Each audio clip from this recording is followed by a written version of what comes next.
नमस्कार विद्यार्थियों, मैं Mahendra fast and last study YouTube पर आपका हार्दिक स्वागत करता हूं। आज हम गुर्जर प्रतिहारों की क्लास होने के बाद चौहान वंश से चौहान जो राजवंश है इसके बारे में पढ़ेंगे। चौहान राजवंश की उत्पत्ति कैसे हुई, चौहान राजवंश कहाँ कहाँ पर था, चौहान राजवंश में कौन कौन से शासक हुए, किन किन लोगों ने इसकी स्थापना की, इनकी उत्पत्ति कैसे हुई, तो उसके बारे में हम इस क्लास में पढ़ेंगे। तो चौहान की जो उत्पत्ति के बारे में, ठीक है, चौहानों की उत्पत्ति के बारे में इतिहासकार एकमत नहीं है, सहमत है नहीं, क्योंकि इनका जो उत्पत्ति का स्रोत अलग अलग होने के कारण क्या नहीं है, ये सही नहीं मानते कि ये चौहानों की उत्पत्ति कैसे हुई थी। तो चौहानों की उत्पत्ति के बारे में इतिहासकार क्या है, एकमत नहीं है, सर्वमान्य मत इनका स्थिर नहीं है। इनके जो प्रमुख मत हैं जिनमें अग्निवंशीय है, तो अग्निवंशीय जो पृथ्वीराज रासो के द्वारा लिखी गई है, यानी पृथ्वीराज रासो जो चंद्रप्रदाय के द्वारा लिखी गई है, यह अग्निवंशीय मानती है। मोहत नैनसी है, ये मोहत नैनसी भी अग्निवंशीय मानते हैं।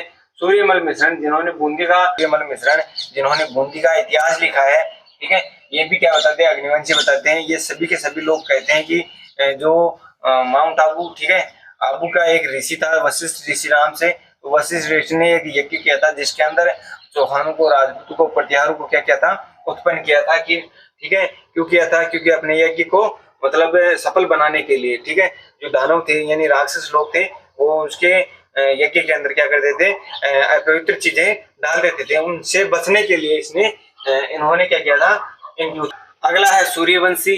सूर्यवंशी के बारे में पृथ्वीराज विजय है जो जयानक भट्ट है, इस जयानक ने पृथ्वीराज विजय में लिखा है। हमीर महाकाव्य जो नयनचंद सूर्य के द्वारा लिखा गया काव्य है, ठीक है। हमीर रासो जो ग्रंथ जोधराज के द्वारा लिखा गया है। बिसलदेव रासो जो नरपति नालय के द्वारा लिखा गया है। डॉक्टर हीराचंद ओझा जो सिरोही का क्या लिखा था, इन्होंने इतिहास लिखा था, ये भी इस समर्थन में, यानी जो सूर्यवंशी मानते हैं कौन, ओझा, ठीक है।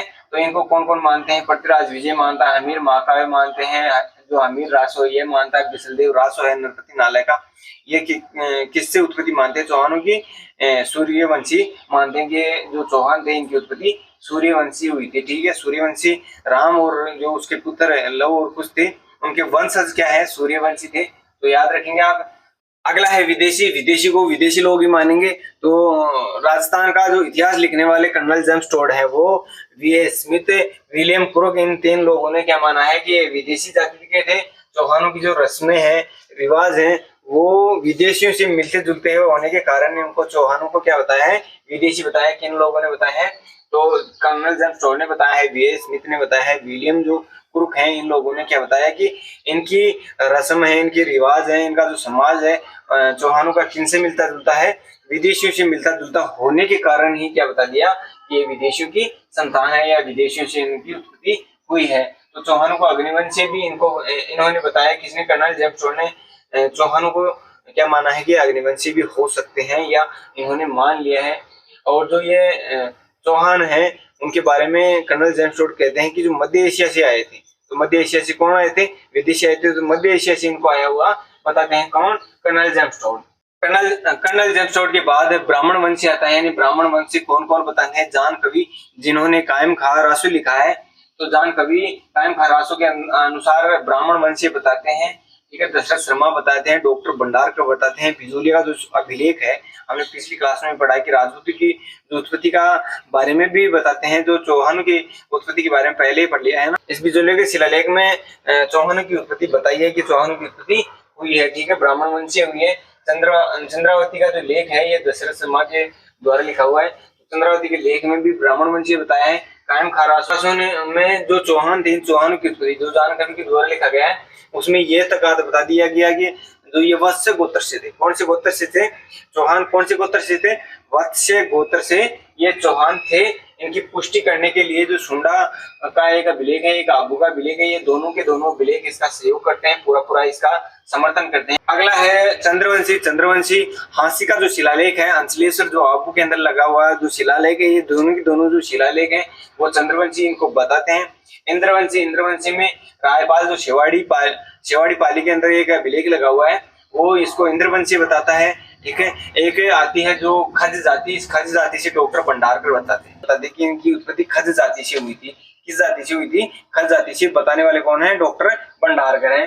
और सांबर झील है, सांबर झील में पंडित रामकरण ओसापा हैं। इन रामकरण ओसापा ने ये कहा है कि जो सांबर झील के आसपास के क्षेत्र के रहने के कारण या चारों ओर रहने के कारण इनको चाहवान या चौहान कहा गया है। ठीक है, चौहानों का जो मूल स्थान बताते हैं, जो चौहानों का मूल स्थान है वो कौन सा स्थान रहा है? सपालदक्ष जो सांबर झील है उसके आसपास का जो क्षेत्र है वो क्या रहा है? चौहानों का मूल स्थान रहा है। ये विजयराज पृथ्वीराज विजय के अंदर लिखा हुआ है। जो सप्त कला ध्रुवकोश है इसके अंदर है, ये क्या है? प्रमाणित है कि इनका जो क्षेत्र रहा है वो कौन रहा है? सपालदक्ष रहा है। लाडुनु का एक लेख है, लाडुनु का लेख में इनका जो चौहानों का मूल स्थान है वो जांगल प्रदेश या जांगल देश, जिसे वर्तमान में बीकानेर कहा जाता है। सपालदक्ष जिसे हम जयपुर के आसपास का जो सांबर झील है जिसमें नागौर भी आता है, अजमेर भी आता है और जो जयपुर है, तीनों जिले आते हैं। तो उन तीनों जिलों का जो क्षेत्र है सपालदक्ष कहलाता है। आई चित्रकूट जो नागौर में है वो भी इसमें सम्मिलित है। चौहान जांगल देश यानी जो बीकानेर के रहने वाले थे, इनका प्रमुख जो भाग था वो सपालदक्ष था। सपालदक्ष नरपति इन्हें कहा जाता है। इनकी जो पहले राजधानी रही थी वो आई चित्रकूट नागौर रही थी। उसके बाद इसका जो क्षेत्र विस्तार हो गया था या राज्य विस्तार होने के कारण इसका साकंबर या सांबर क्या हो गई थी, राजधानी बन होने के बाद में अजमेर था। इस अजमेर को अपनी राजधानी बनाया। अजमेर के अंदर मारवाड़ भी आता था, मेवाड़ भी आता था, जांगल प्रदेश भी आता था और दिल्ली, ये सभी के सभी क्षेत्र कहाँ आते थे? अजमेर में आते थे। अजमेर जब राजधानी बनी चौहानों की तो इसके अंदर मेवाड़, मारवाड़, जो बीकानेर और जो दिल्ली थी ये भी इसके अंदर आते थे या इसके अंदर इंक्लूड थे। इन क्षेत्रों पर भी इनका अधिकार था। इन क्षेत्रों पर भी इन्होंने क्या किया था? शासन किया था। किसने? चौहानों ने। अब देखिए चौहान वंश का जो वृक्ष, चौहान वंश कहाँ कहाँ थे, कौन कौन से वंश से थे, बात करते हैं। चौहान वंश के जो वृक्ष या चौहान वंश की जो स्थापना, संस्थापक है या चौहान वंश की स्थापना करने वाला कौन सा शासक था? तो वासुदेव चौहान था, जिसने 551 ईस्वी के अंदर चौहान वंश की स्थापना की थी। तो चौहान वंश का वास्तविक जो संस्थापक मानते हैं तो वासुदेव चौहान को मानेंगे, जो 551 ईस्वी में चौहानों को बचाया था कि राजस्थान के अंदर चौहान भी को जाति है जिनका क्या है? शासन है।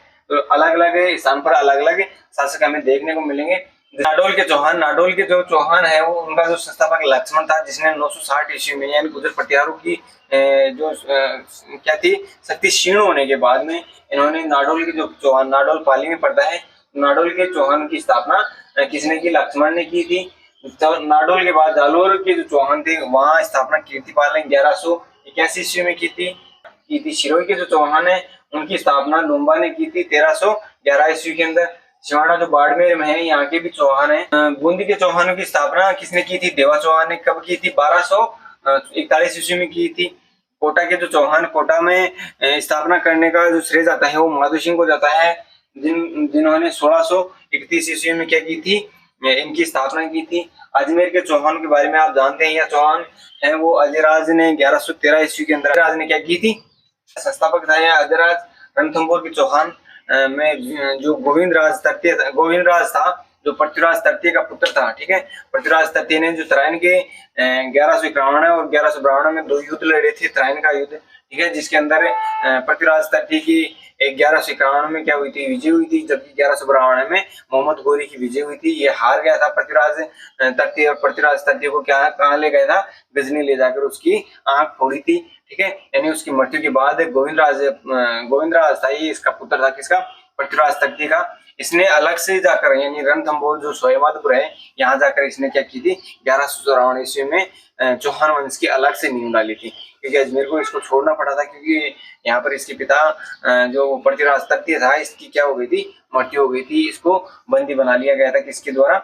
मोहम्मद गोरी के द्वारा, या मोहम्मद गोरी का इस पर अधिकार हो गया था अजमेर पर। ठीक है, तो अजमेर जब था 1152-53 में, इस समय दिल्ली भी इसके अधीन था, किसके? अजमेर के।